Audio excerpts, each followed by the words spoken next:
ગીર સોમનાથની વાત કરીએ તો 3 મહિનાના વિરામ બાદ ફરી ઉના પોલીસ સ્ટેશન ચર્ચાના ચકડોળે ચડી છે। હજુ તો એસીબીની રનિંગ ટ્રેપની શાહી સુકાઈ નથી, ત્યાં ફરી ઉનામાં એસીબી ત્રાટકી છે।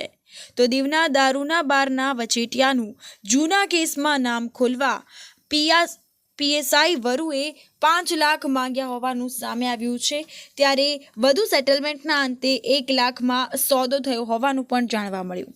ત્યારે વાત કરીએ તો દારૂનો વચેટિયા પૈસા ના આપવા માંગતો હોય અને એસીબીની મદદ લીધી છે।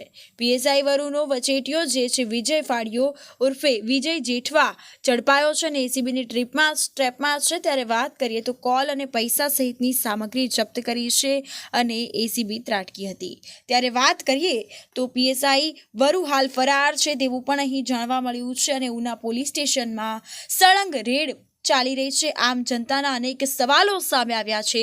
શું ભ્રષ્ટ અધિકારીઓ જ કરી રહ્યા છે ઉનામાં નોકરી? અનેક સવાલો ઊભા થયા છે। આ અંતર્ગત આરોપી જે છે એચકે વરુ અને વિજય છગનભાઈ જેઠવા જે હાલ ફરાર છે, પોલીસે આ અંગે વધુ તપાસ હાથ ધરી છે।